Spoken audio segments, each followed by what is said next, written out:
Hello, I'm George White, and this is What's Left.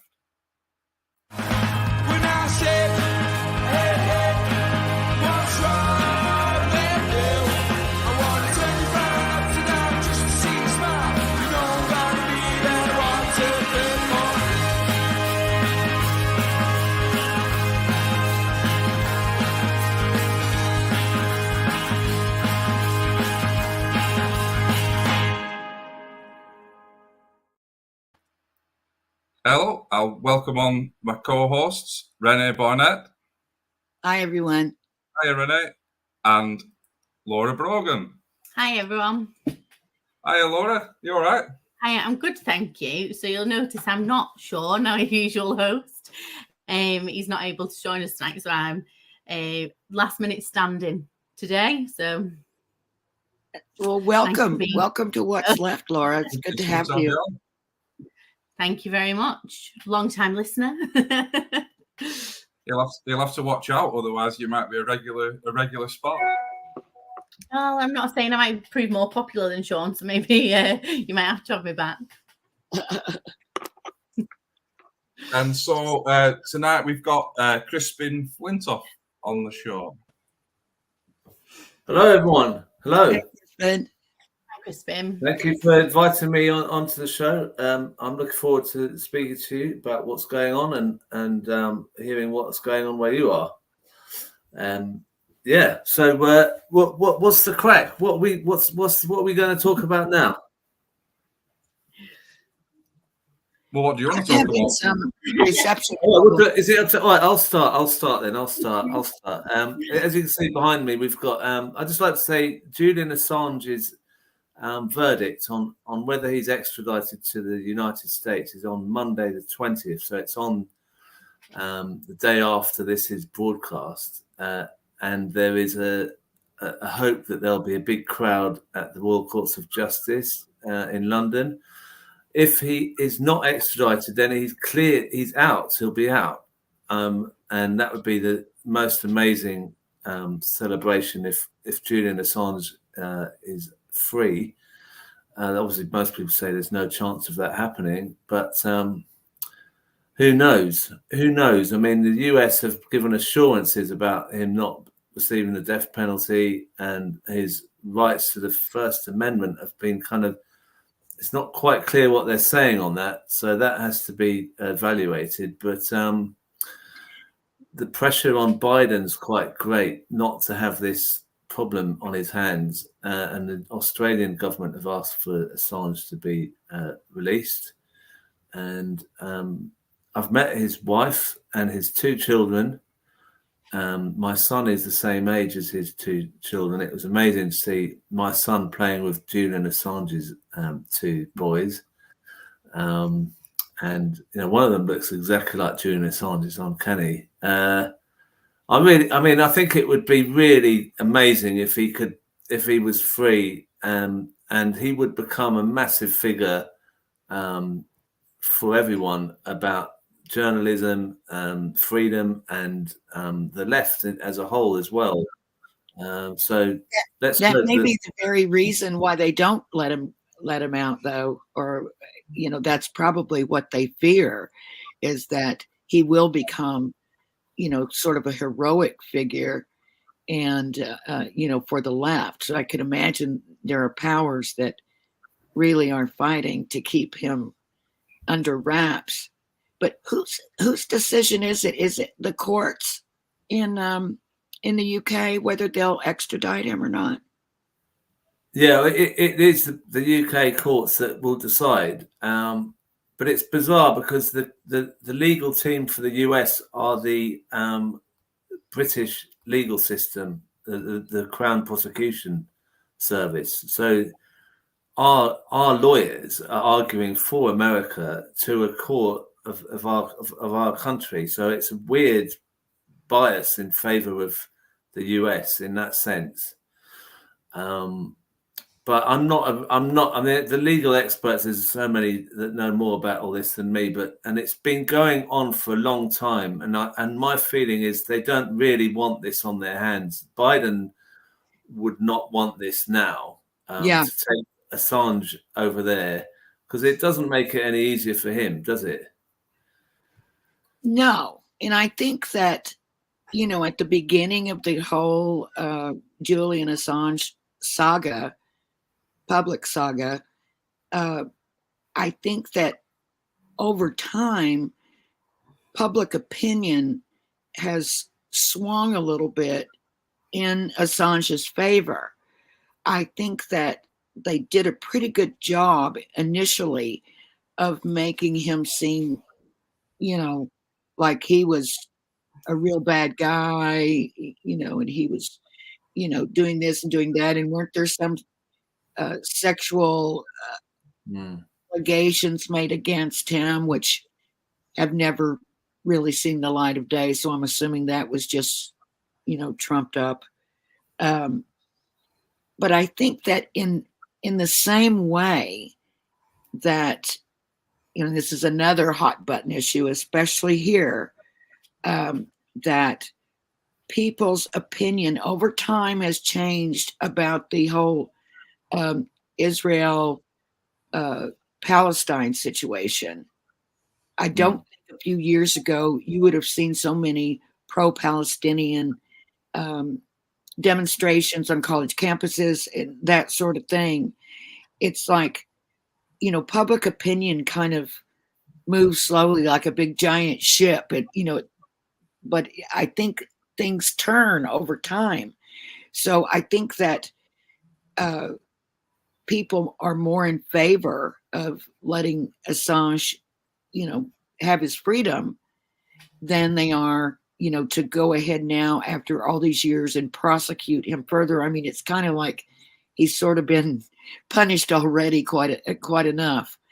So I think that may be coming into play, that the arc of public opinion has changed toward Assange more in a favorable position, just as they have changed toward Palestine in some ways. Yeah, I think as well. There's sort of the consequence of what they've already done up to this point is that there's always been this established precedent that if you are exposing something for the public interest, that they wouldn't then follow prosecutions about where that information came from, and that's sort of been blown out of the water by this, and it has big repercussions for that public interest type investigative journalism type thing. Yeah. You've seen a lot of whistleblowers here in the United States over the past just very few years really get hammered by the administration that was in power at the time and things like that, rather than rewarded for pointing out a failure in the system or something that shouldn't be going on. It's like, they get punished for it. They lose their jobs. They, get their family gets threatened and all this. So it's very different. The way that we used to view whistleblowers as sort of the good guys. And now it's like, we put them in jail or what, it makes no sense to me, but I think that may be changing. Yeah, I think what's interesting is that the media landscape since the start of this whole sort of thing that's happened with Julian Assange is that at the start, maybe most people were only getting their news and media from mainstream media sources, your main newspapers, where now there's a lot more alternative media coming out. There's a lot more alternative news outlets for people to get. Everybody's got access to social media, Instagram, TikTok. Everybody can see lots more different forms of opinion. And I don't know if that might have been what's contributed to the different attitude that maybe people have got now about Julian Assange and his situation that's been going on. by getting those as alternative views. I mean, Crispin, you do an alternative news show about politics, Not the Andrew Marr show. How do you think that media landscape changing affects these sorts of things? Well, I mean, I like to talk about something a bit later. That I'll come back to the what I do, but these protests in student campuses many of them are put on TikTok and on Instagram. And I've been talking to some of the people involved in them, and what I find really, it's heartening and really joyful. It makes me feel joyful. Is the fact that those platforms like TikTok, especially, were made to dumb down teenagers with ridiculously stupid things like playing music and doing funny moves, or I don't know, frying an egg, and I don't know, you know what I mean? Yeah. And they've just taken the platform and said, actually, we're going to put footage of Gaza on here, and we're going to put on people talking about what's going on in Israel and how they're treating people in Gaza, and we're going to show our protests, and we're going to publicize all these political issues. And this is happening in all that the Instagram and TikTok. And everyone's saying to me, you've got to get on TikTok. You've got to get on TikTok. And like 2 years ago, I was looking at TikTok. And there's nothing I can do on TikTok. It's just people dancing around. So there's this feeling that this new generation are rebelling against the preceding one, the millennials. And instead of being bogged down in the kind of dumbing down technology that the millennials couldn't cope with, and just started doing, looking at Instagram all the time, doing pictures of themselves and being so self-obsessed. This new generation are we're not doing that crap anymore. We're using this stuff, and it's a threat to the establishment, because they thought TikTok and these things, they could just make people into idiots, but they've actually not done that. And that's the great thing, is that human beings are able to go past these obstacles and create revolutions of their own outside what they were expected to do. And, the media is so biased as well that the younger people are seeing that mainstream media is not even worth looking at, and they don't look at it. They just don't bother with it. And I tend to go on social media and then look at the stories that I see from there. I don't go on platforms like Guardian or the BBC and see what's in the news today. It's not worth it. Now, obviously, those mainstream media have far more people watching it than we can ever get. But do you think that might also be changing? I mean, the way I see it is we don't really have a choice. In a way, it sounds a bit of a strange comparison, but people in Gaza don't have a choice. They've got to keep fighting. They haven't got a choice. They've got to keep living. They've got to be resilient. We haven't got a choice. We've got to find an alternative, whether it is taking millions and millions of people or not. If we do them, then we're making some effort to counter the lies and the propaganda. We can't do it because we want an instant success. Right. It's kind of like we have to do it out of responsibility as human beings for the future, for the people who can build later on.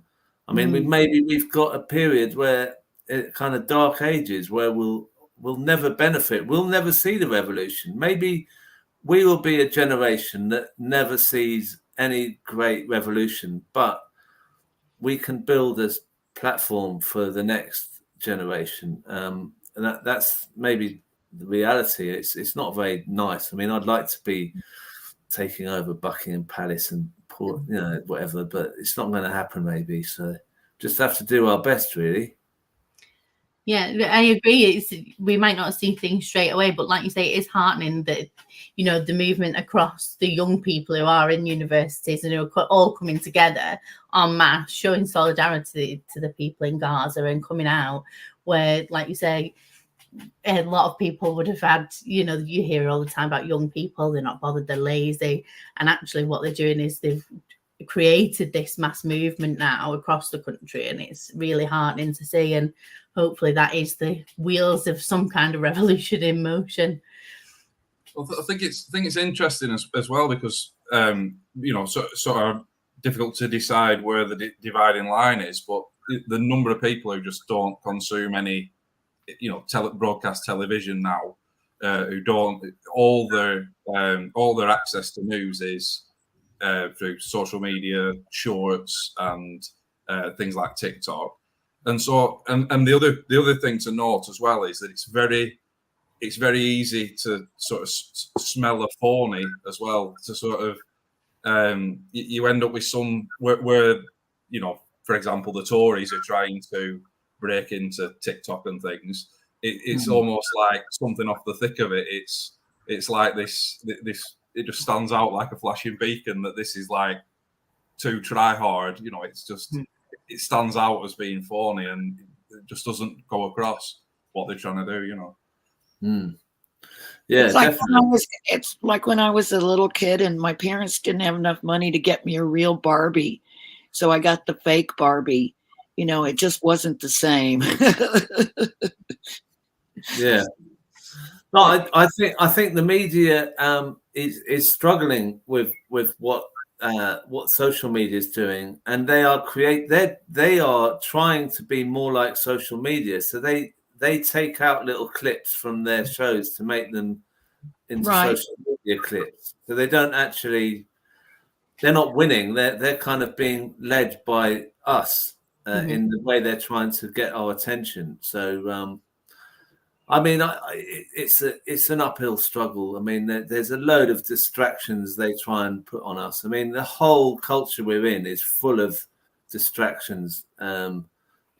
Football. I mean, football. I mean, how many people go and watch football and pay £50 to watch a game?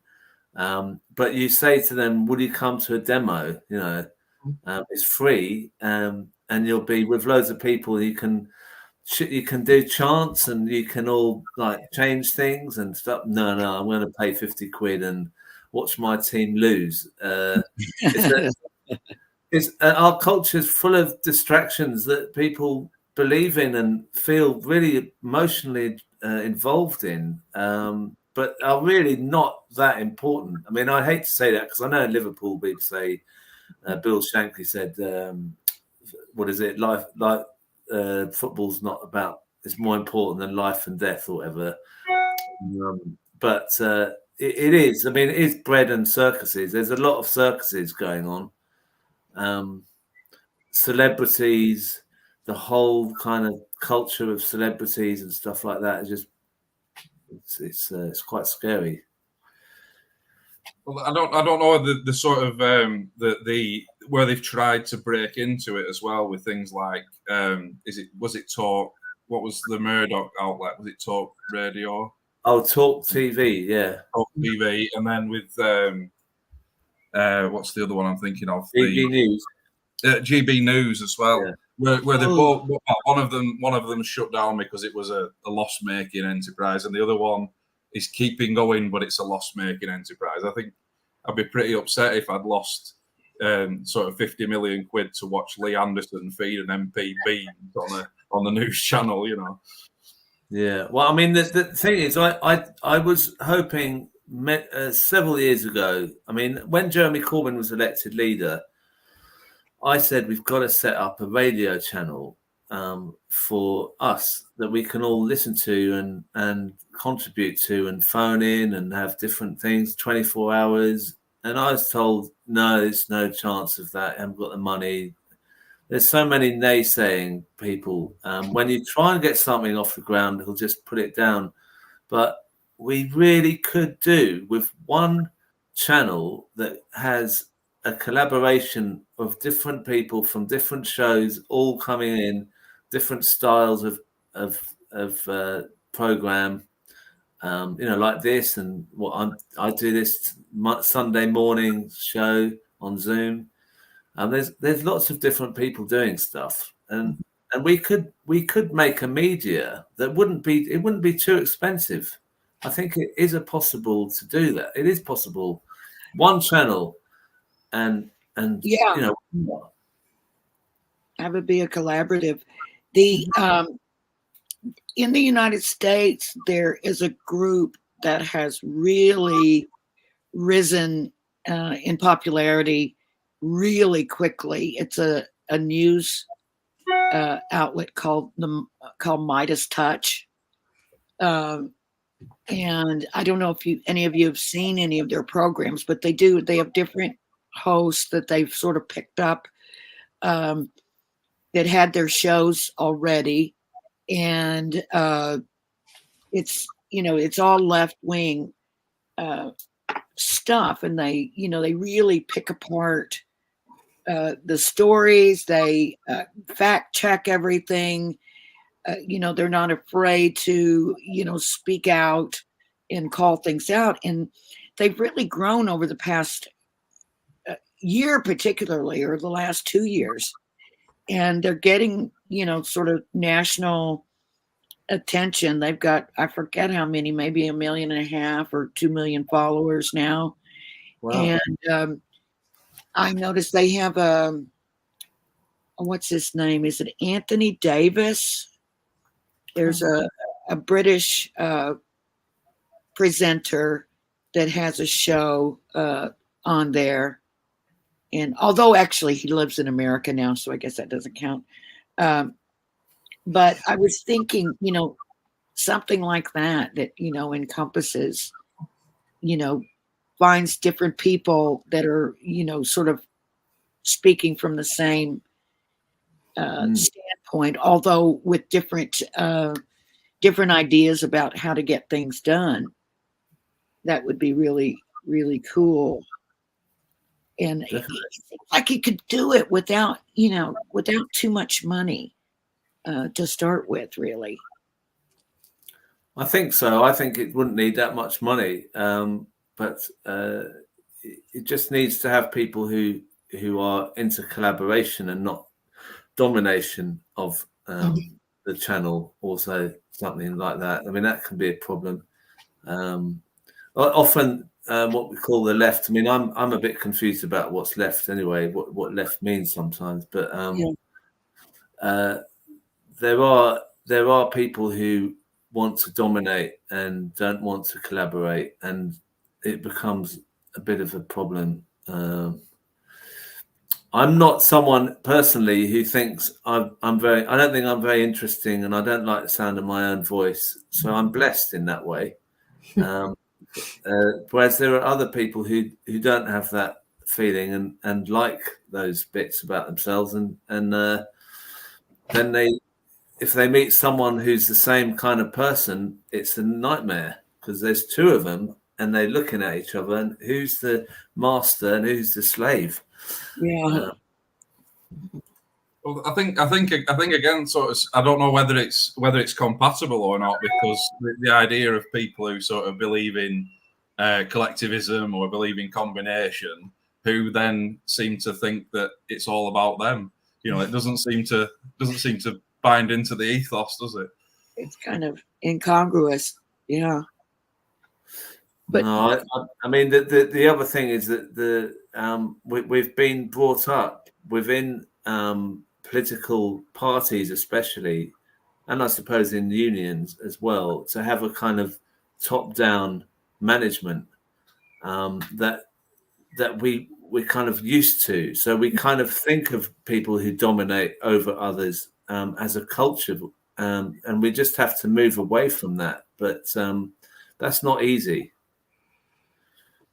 It's not easy, and there are some practical reasons why some people emerge as a leader or something like that. It's like that seems to be their particular talent.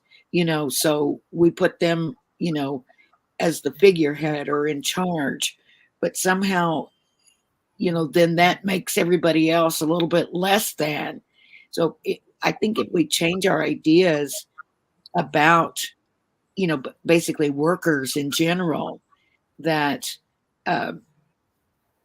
because sometimes it's difficult to do, to rule by committee, sometimes you need that one person to sort of make that final decision or something like that. But yet that should not take away of the importance of anyone else that's involved. It's just that that's your job. You make this final call here, but that doesn't mean that you're, God over the rest of us, or, in, I think it's egos that get involved, and then, it becomes a problem. Well, I mean, I have to say, from being in political parties and other things, I mean, once a committee is formed, I dread it. I dread committees. If they say, let's set up a committee on this, do you know what that means to me? It means this is not going anywhere. Nothing's going to happen, because only one person in the committee has to say, I'm not sure about that idea. Yeah. I'm not sure. And they are the loudest of the lot, because the nays win. Yeah.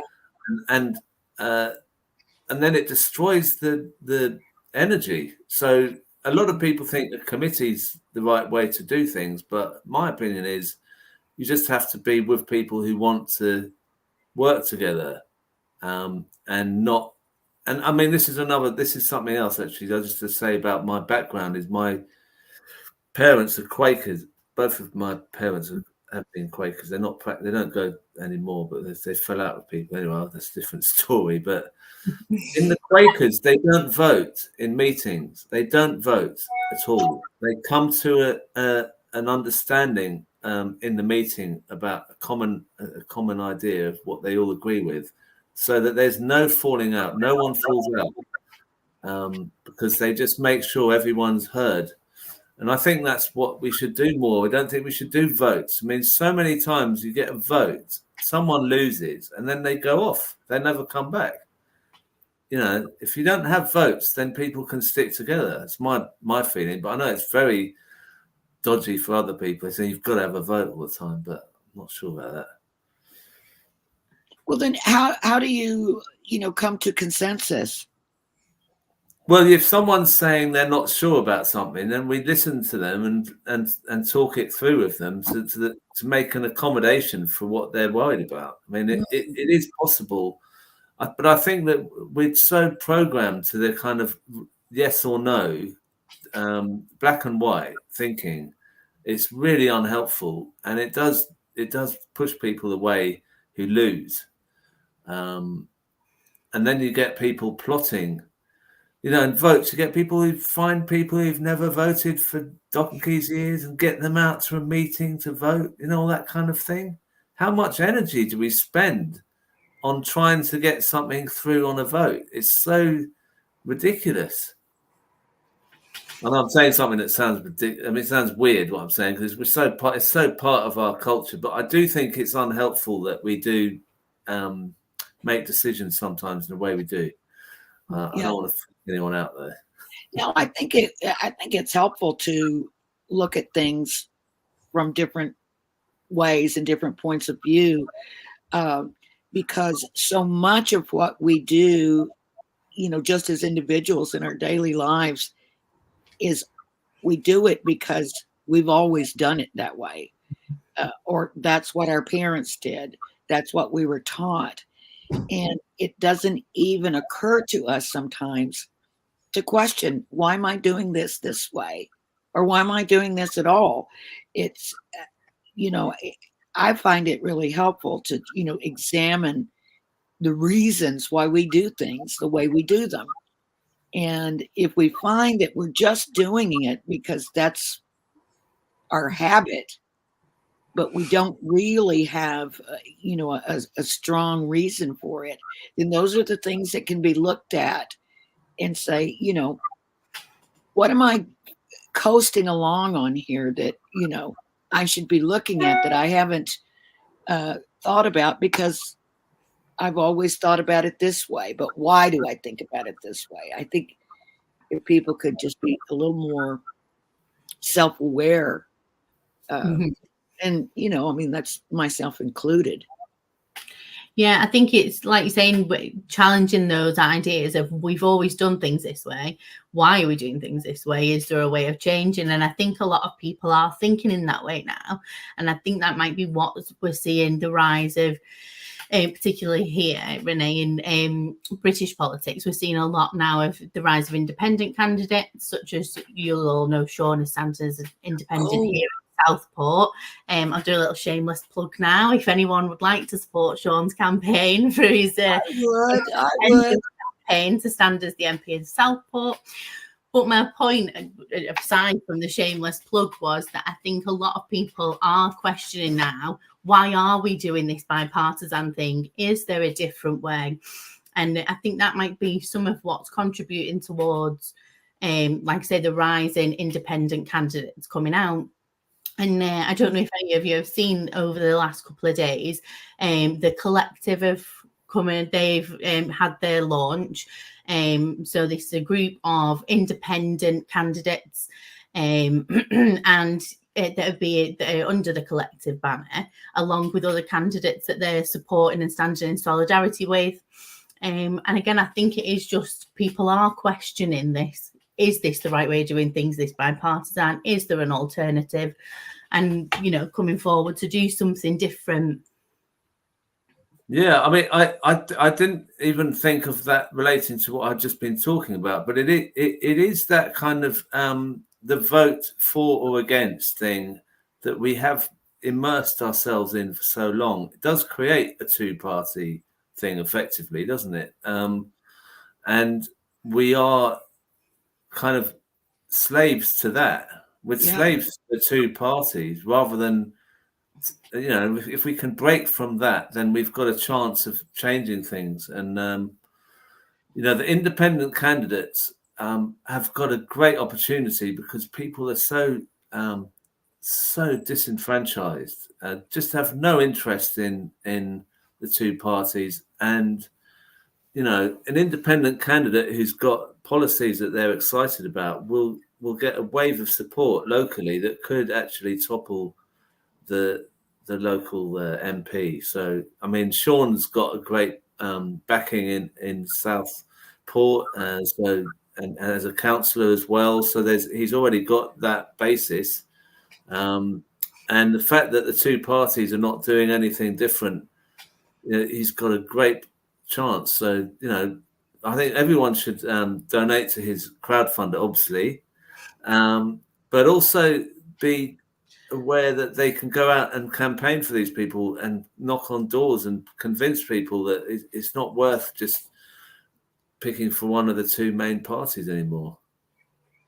Yeah, I think you're right. And I think it's when you do go out and campaign, it's quite reassuring that there are people who are like-minded, who are hungry for change, the same as you're hungry for change. And, you know, I think what you're saying is right. People are really disenfranchised and people want something different. I don't just mean here locally, I mean nationally.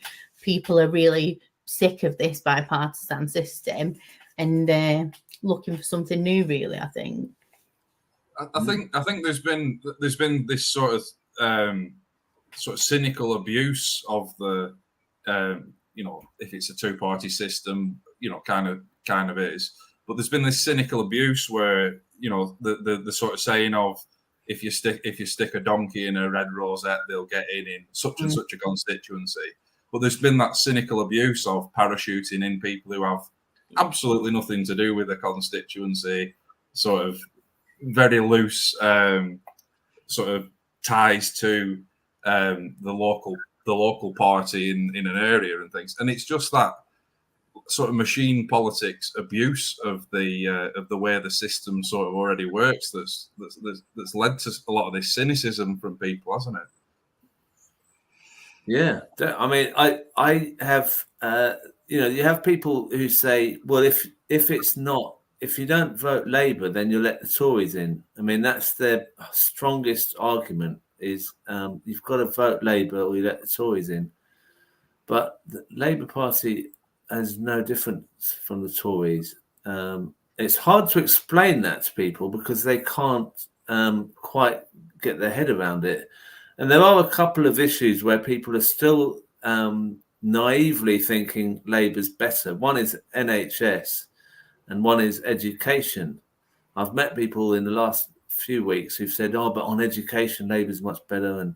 But Labour started student loans that left people in loads of debt. That was Labour's policy. Labour has been all behind loads more tests in schools, the academisation of schools, the privatisation of our local schools by Ofsted inspectors. I mean, Ofsted inspectors go in, say you've got a bad rating, and you're compulsorily made into an academy, which is then we give public money to a private firm to run a school. I mean, the whole thing is a scam. And the amount of money these people are taking out of public exchequer is ridiculous. The standards of schooling, the whole testing thing is dehumanizing.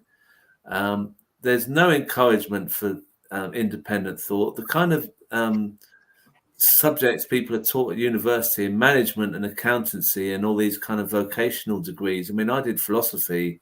I feel like a complete reptile for having done something as ridiculous as that. Never could get a job as a philosopher.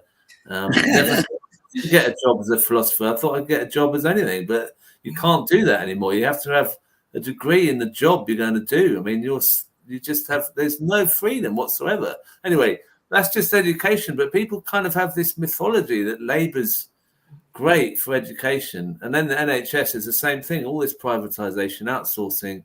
They say we're going to put more money in, but what they're going to do is that money is just going straight to the private companies. There's no point putting money in. You've got to bring it all back into public ownership and then put the money in. I mean, do it that way first. Don't give the private companies all the money first and then say, oh, it's not working. I mean, it's not working because of the debt that we have to the private companies. Right, I'm stopping now. Yeah, well, I mean, our health system here is horrible. What was it? Somebody said something to me the other day about, I'm saving money to, get this medication or to get this procedure done. And I'm going like, that is crazy. That you cannot deal with your health problems unless you have the money. I mean, it's horrible. But in the schools, we've had a lot of privatization of schools here, the charter schools, they're called mainly, and they're just awful. And then they push, their own, political agendas and religious agendas. And it's kind of crazy. But I wonder, do people that call your show or that you have on your show, do they look at what's going on in the United States with horror, or what is the general opinion? And I know that, somehow when you talk about the schools and the education, I mean, we are following the US model. That's what Labour and the Tories are trying to get us into. So that's horrible. But they're doing it in a very sly way, where they're saying we're keeping the NHS, the principles of the NHS. It's not at all that way. They're just selling it off bit by bit. They're hollowing it out effectively. And with the schools as well, the academies is exactly what you've got there. I don't really, they're very clever at trying to deceive us into what they're doing is for us, not for people to make money out of us. They do that all the time. It's more efficient. They talk about efficiency. These buzzwords they use for why we need to sell more stuff out to private companies. It's all. It's like a sales pitch all the time. And we have these snake oil salesmen here. There's one here, Wes Streeting. He'd probably do well in the US as one of the. He's very annoyingly kind of slick and looks like he's really sincere. His eyes are always really open, and I'm doing a kind of, I'm genuine and honest. Look at me, my eyes are wide open. They do it, and Starmer's the same, and we're full of people who are just performers, really, who can pitch something to us, like war. I mean, how they can get us to kind of ignore Gaza, because oh my gosh, that kind of thing. We can say stuff to you that will make you think it's all right what's going on in Gaza. I mean, how do they manage to do it? I don't know, but here it's like if you say something like, "Oh my gosh, those, poor people, the babies, and the, it's like you're saying something horrible.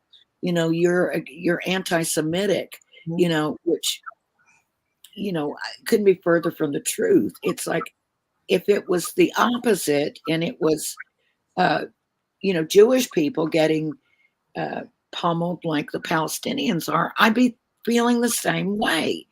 It's like you're no longer allowed just to have humanity. It's like, it seems like a no-brainer that if people are just getting mowed down every day, old people, women, children, young people, that why is it so bizarre for us to feel badly about that? Why is that suddenly we're an enemy, to Israel, when that's not the case at all? It's people just don't like what's going on. People don't like seeing this unfair, just blasting day after day of people. I mean, same for me as in Ukraine, people just, getting pummeled every day. It's like, how could you be a human being and not feel badly about that? Mm-hmm. Politics aside. Well, they've got ways of making us feel like we don't know what we're talking about. It's more complicated than that. Right. We don't know what's going on behind the scenes. It's just people are trying to get your attention. It's propaganda. I mean, we're being told that Hamas is expert at propaganda, and that these casualties aren't true. Oh my God! The numbers are all made up. Just the aid. I mean that clip of the settlers, the Israeli settlers stopping the aid getting through on those trucks and pushing the boxes off the truck and destroying all that aid. That was on the BBC. They had to put it on the BBC. But I mean, that is just horrific to think that people would do that. And how can anyone explain that and then say it's not war crimes or it's not genocide? I mean, it's just it's right there. It's this is such a strange situation we're in, where people are being lied to on such a big scale. I think that's why. Sorry to just come in. I think that's why it is sort of luck is the wrong term, but that we are in a privileged position where we have got all these new, that we spoke about earlier, these new alternative media outlets that are coming out, because like you said, the BBC were forced to air that footage because it was everywhere. Everybody was sharing it everywhere. It was across all social media. Everybody's seeing it. It's really putting the mainstream media platforms in a position where, why are you not reporting on this? Where they've, the hand is forced, really. Well, I think as well, it's not just the platforms where it can be shown, but also that it can be readily recorded as well. So whether it be people lying about what goes on a protest march, or trying to mislead about what's going on the ground in Gaza, literally everybody has a video recorder in their pocket and a camera in their pocket, they can show that here are the army abusing people, or here is the police, mishandling people and whatnot. So it's something that it can't be that kind of misleading things. Like, for example, the Orgreave, where the tapes were switched in order. That kind of thing is a lot less able to stick than it used to be, because none of the miners, or very few, would have been quite rare to have a video recording ability in the 80s, and now literally you would be the odd one out if you didn't have a camera phone, available to you.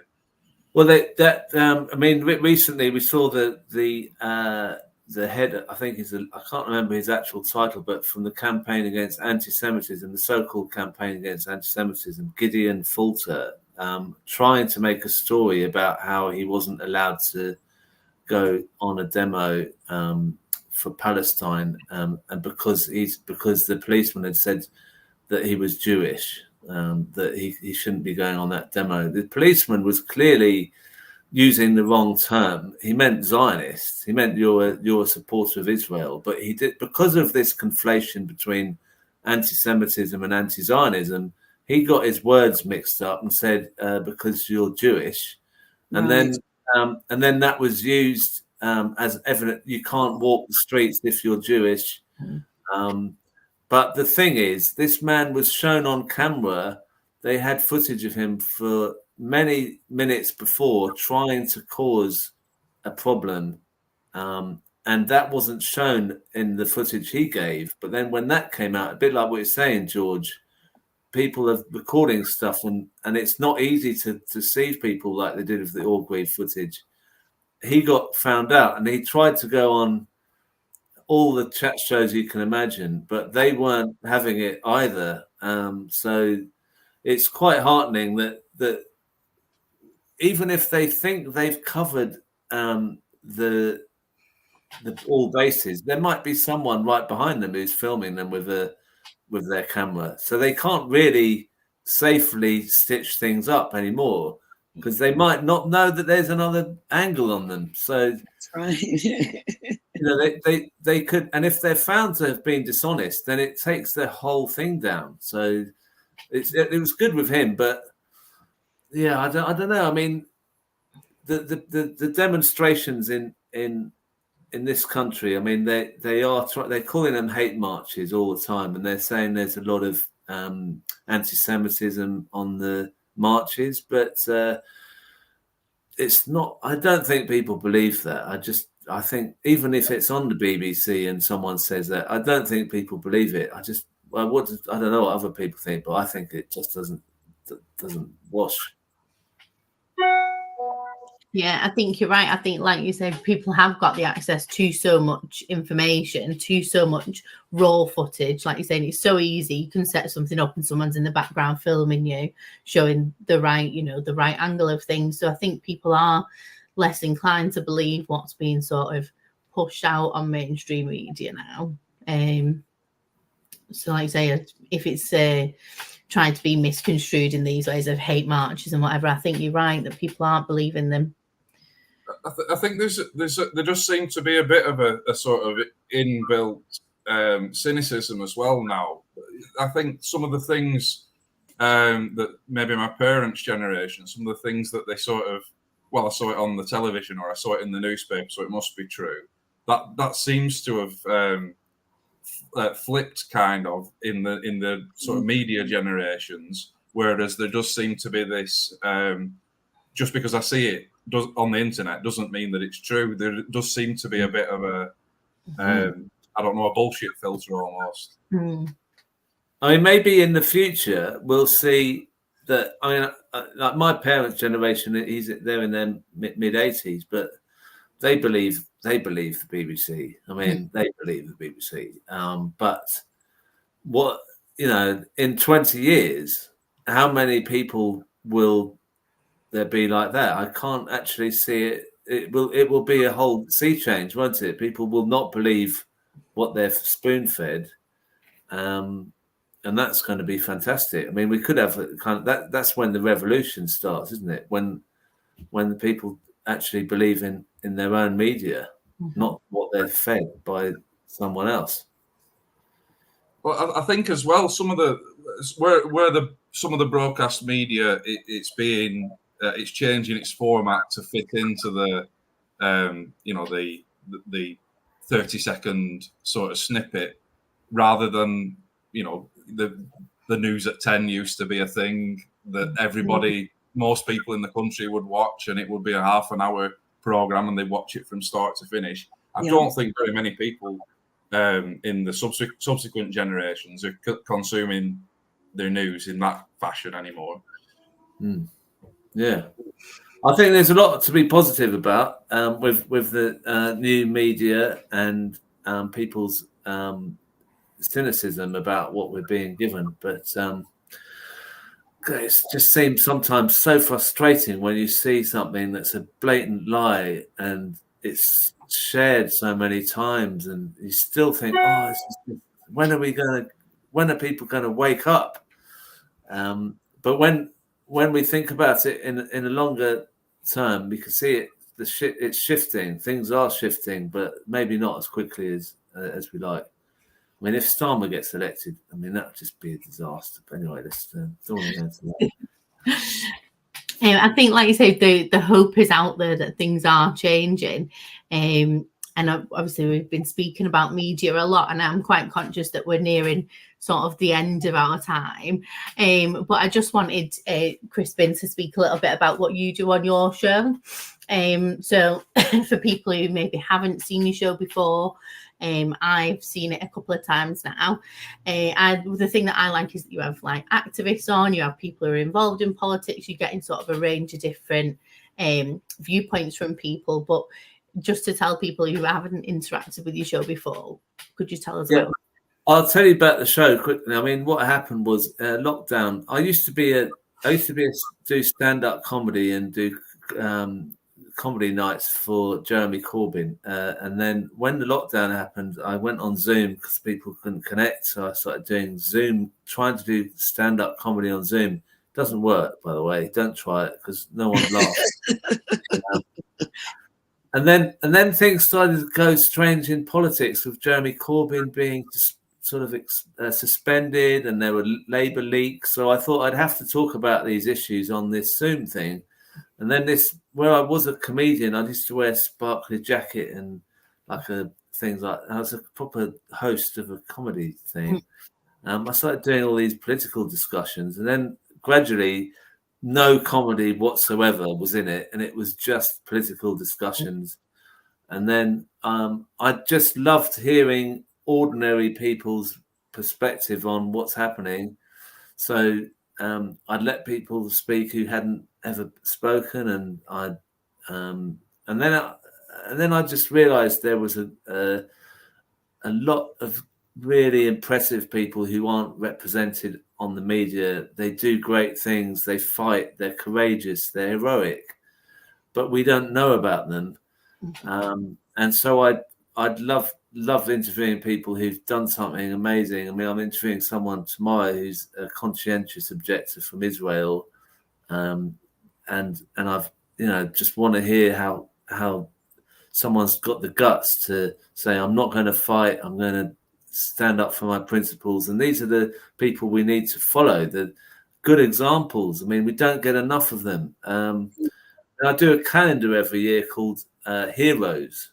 And I do a vote. I ask everyone who watches the show, who are your 12 favourite heroes of the year? And then I put them in each month. So everyone can, and then I do a description of this person, and people can see that there's really good people out there that we don't know about, and that aren't being put on the media. That's what the show's about, really, is just trying to give people a boost to know that we're not alone. Firstly, that's the most important thing, is we're not alone. We are socialists, and we should be proud of it. But also, there's a lot of things going on that we could be doing that maybe people don't know about. So I try and promote those. Candidates like Sean in Southport, candidates. I'm trying to promote all the independent candidates that I can before the election. And when the election comes, I want to be in every seat where those candidates are, giving updates and saying, look, go down and help Sean. Look, he's nearly going to win. More people need to go out there. Because I know the mainstream media won't cover any of the independents. It will all be in some studio, and they'll just be talking about the two parties and ignoring everything. So we've got to. This election could be really important for our media if we can get the independent media promoting the independents, winning elections, and feeling a sense of hope that we can really change things, that we're powerful enough to do something. That's my hope from the show, Not the Andrew Marr Show. It's quite an ambitious thing to have said, but anyway, that's what I'm up to. That's a good cause. I think that's an absolute amazing message to draw to a close on, isn't it? That there is hope, we are powerful, and it is in everybody's hands really to make change. Yeah. Well, so what's left, George? Well, what's left is that it isn't all desperate. That we have it with it. We have the tools, and we have it within our own hands to put forward this alternative narrative, and that we don't just have to wait and listen to millionaire-owned media outlets for our opinions and our views. We can create that ourselves through the movement. You're here. We appreciate Crispin, but next time maybe he'll wear his sparkly jacket for us. I'll still get it. I'll get it out for you next time. Yeah, I'll try and do some jokes as well. Do some jokes and see if I can make you laugh. I mean, laughing's important as well. It's important we keep our spirits up. If we're depressed, then we'll never do anything. We'll just stay in bed all day.